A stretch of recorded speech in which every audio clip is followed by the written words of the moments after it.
Hoy vamos a estudiar un nuevo estudio bíblico titulado La Ley Celestial. No sé si sabías que existe una ley en el cielo, a diferencia de todas las leyes que hay en la tierra, y tenemos que retomarnos en la historia y recordar cómo Dios es un ser que en realidad quiere al hombre y por eso siempre ha tratado de acercarse a él. Cuando nació, por ejemplo, Israel como nación, también quiso acercarse a ellos, por eso les ordenó construir un tabernáculo, como vimos en el anterior estudio bíblico, porque él quería morar en medio de ellos como muestra de amor. Entonces, el lugar más importante de ese tabernáculo se encontraba algo llamado el Arca de la Alianza y en su interior la ley de Dios. Y vamos a ver si esa ley era una ley celestial o terrenal. Para ello vamos a orar primero. Gracias, Señor, porque tú nos das la vida y tú nos das también instrucción y orientación para que nos vaya bien en la vida. Gracias porque tú te acercaste a la humanidad aún después de haber pecado y tú quieres rescatarla de ese pecado, Señor. Para ello necesitamos luz y queremos que nos la des, Señor, en nombre de Jesús. Amén. Muy bien, ¿qué hizo Jesús para acercarse al pueblo de Israel? Como hemos dicho, y harán un santuario para mí y habitaré en medio de ellos. Entonces, ¿por qué hablamos del pueblo de Israel? Porque simplemente era el pueblo que Dios había escogido para poder iluminar todo el mundo. Esto no quiere decir que Dios quiso dar una exclusividad a Israel como nación y que las demás quedaran apartadas de su luz. Eso es lo que Israel malentendió y por eso llega al punto que rechazaron a Dios, pero simplemente Israel iba a ser el medio para que la luz de la gloria de Dios iluminara a todo el mundo. Entonces vamos a ver qué instrucciones debían seguir para construir el santuario. Dice así el libro del Éxodo: ese lugar y todos sus muebles tienes que hacerlos exactamente iguales a los que te voy a mostrar, con lo cual Moisés tuvo que seguir un modelo, tal y como dijimos en el anterior estudio. Y observa qué fue lo primero que pidió Dios que se construyera. Lo primero fue el arca del testimonio. ¿Y qué orden se siguió a la hora de levantar el santuario? Si leemos en el Éxodo 40, va a decir primero el arca, segundo la mesa, tercero el candelero, cuarto el altar de oro del incienso, quinto el altar de los holocaustos, sexto la fuente o lavacro y séptimo el atrio. Hay un orden de importancia. En este caso, el arca está en primer lugar. Y observa qué advertencia recibieron los israelitas a la hora de acercarse al santuario. Cualquiera que se acercare, el que viniere al tabernáculo de Jehová, morirá, obviamente, cuando estaba con pecado y no respetaba las normas que Jehová había indicado. ¿Y por qué morían los que desobedecían la advertencia? Dice Números 18:22, no se acercaban más los hijos de Israel al tabernáculo de reunión para que no lleven pecado por el cual mueran. Esto había ocurrido por los hijos de Aarón, que habían actuado de una forma fuera de lo que Dios había establecido y como las consecuencias del pecado son muerte, murieron. Entonces, Dios tuvo que establecer un sistema a través del cual tenían que llevar un comportamiento que Dios había establecido, porque el santuario en realidad lo que simbolizaba era la presencia de Dios y la perfección. Y un ser humano cargado de pecado no puede estar en la presencia de Dios si no hay una intermediación, en este caso de Cristo. Entonces, sin intermediario no hay posibilidad de estar en la presencia de Dios. Observa que por eso, ¿quiénes eran los únicos que podían entrar en el santuario? Dice la Biblia, los sacerdotes de la descendencia de Aarón. ¿Y quiénes eran los únicos que podían trasladar el arca?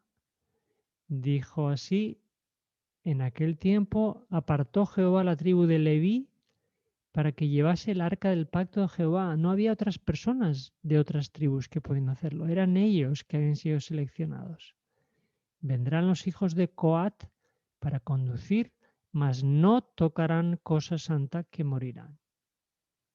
O sea, tal grado de santidad quería Dios mostrar en general del tabernáculo, porque simbolizaba su presencia, pero es muy especialmente del arca,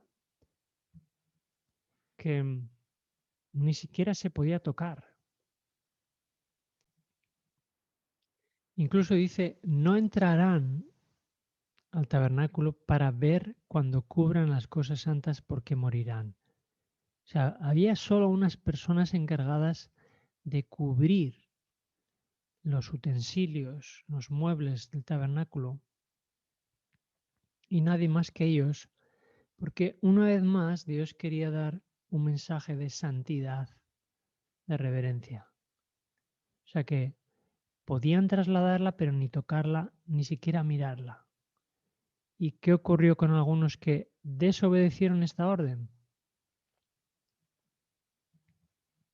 Bueno, los filisteos arrebataron el arca a los israelitas en una guerra. Después de haber tenido alguna mala experiencia con el arca, decidieron devolverla. La pusieron en un carro y colocaron de camino a Israel. En la frontera, los israelitas estaban esperando el arca con alegría. Repito que el arca del santuario representaba para los israelitas la presencia de Dios. Y si Dios no estaba con ellos, tenían un problema. De alguna forma, ellos pensaban que si el arca no estaba con ellos, Dios no estaba con ellos. Por eso estaban contentos de que volviera el arca. Ahora, ¿qué ocurrió en ese momento? Observa lo que dice la Biblia. Entonces Dios hizo morir a los hombres de Bet-Semes porque habían mirado dentro del arca de Jehová. Hizo morir del pueblo a 70 hombres. Ellos sabían que el arca era sagrada, que no se podía ni tocar ni mirar, pero desafiaron a Dios. ¿Se podía al menos tocar el arca por fuera sin mirarla? No, no se podía porque hubo uno llamado Uza que extendió su mano al arca de Dios y Uza cayó muerto. En realidad no estaban trasladando el arca como Dios lo había ordenado, lo que provocó esta desobediencia de Uza. Y es interesante notar que cada desobediencia trae un problema diferente. Si ellos hubieran trasladado el arca como Dios les había exigido, nadie habría muerto. Y la pregunta que surge es, ¿por qué a los filisteos no les ocurrió nada cuando se llevaron el arca después de la batalla? Bueno, obviamente ellos no eran conscientes de lo que era el arca ni la santidad que tenía, pero los israelitas sí que tenían el conocimiento de las consecuencias de desobedecer a Dios, cuando los filisteos no lo tenían. Así que lo que nos demuestra esto es que Dios siempre exige más a quien más luz tiene. ¿Y qué era lo que hacía que el arca fuera tan sagrada para que esto ocurriera? ¿Qué había dentro del arca que la hacía tan sagrada que ni siquiera mirarla se podía hacer? Pues había básicamente, según dice Hebreos 9, tres cosas.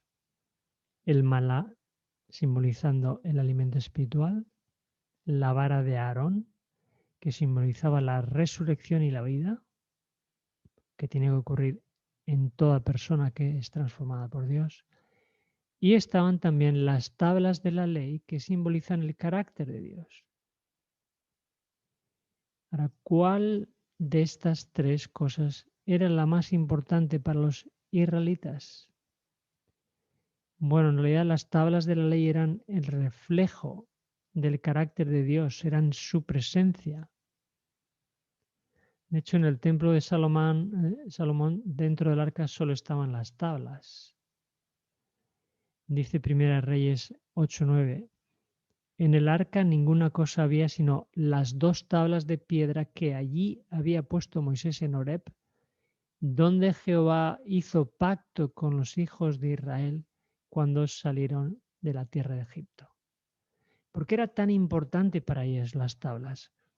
Porque las tablas son el reflejo del carácter de Dios y es sinónimo de la presencia de Dios. Cuando un israelita sabía que tenían la presencia de Dios, estaba tranquilo. Cuando no tenían la presencia de Dios, tenían problemas.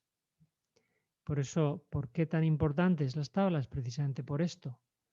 Porque son reflejo del carácter de Dios. Por eso el mismo Dios escribió sobre ellas con su propio dedo.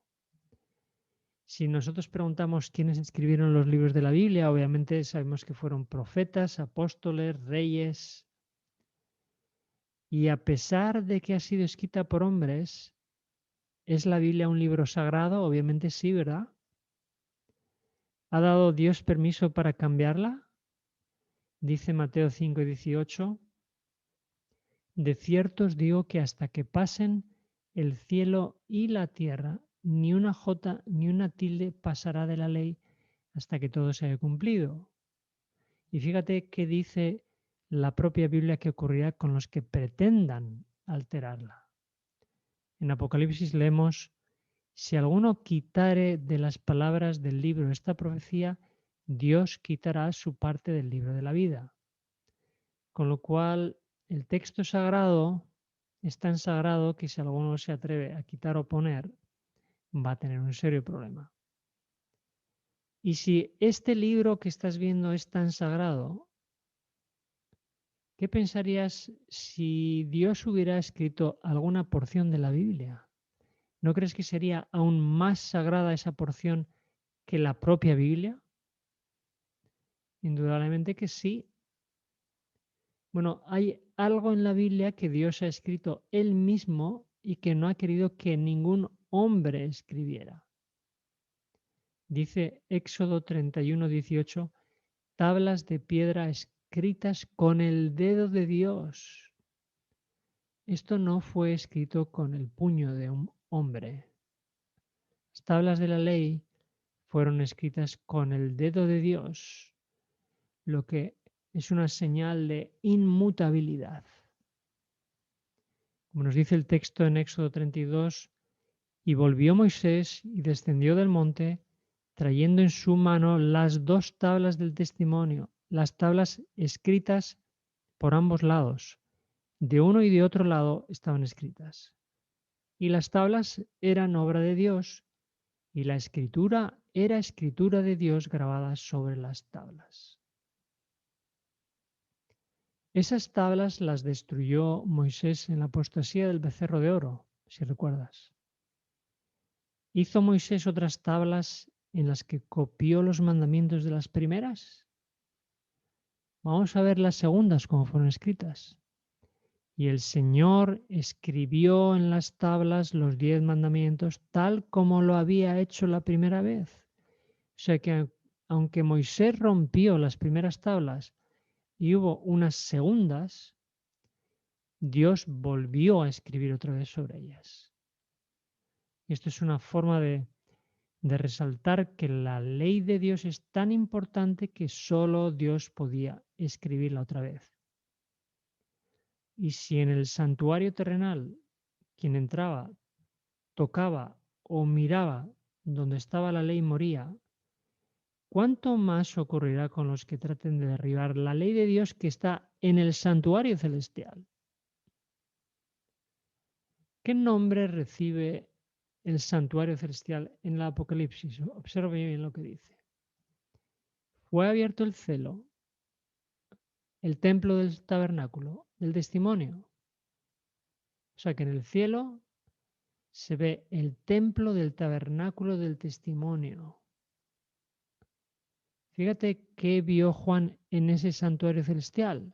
Estamos hablando 100 años después casi de que naciera Jesucristo. En visión, Juan va a ver el santuario celestial y él ve el candelabro, él ve el altar del incienso y él ve el arca del pacto. Cosas que Moisés vio y copió para hacer el tabernáculo del desierto. ¿Y qué se supone si Juan vio en el cielo un arca? ¿Qué se supone que hay dentro del arca del santuario celestial? Pues obviamente la ley de Dios, que es el reflejo del carácter de él mismo, ¿no? Y entonces la pregunta que surge es, si existe un templo en el cielo, si existe un arca en el cielo y existe una ley en el cielo, ¿puede cambiarse esa ley que está en el cielo? Bueno, como Dios es inmutable, su ley es inmutable. Como la ley es el reflejo de su carácter, no puede ser cambiada porque Dios tampoco cambia, dice la Biblia. Si la ley hubiera podido ser cambiada, Dios la habría cambiado justo antes de que muriera su hijo para poder evitar la muerte de su hijo, obviamente. O sea que la ley de Dios es para él lo que para nosotros es nuestro carné de identidad, nuestro carácter, refleja quiénes somos, qué características tenemos.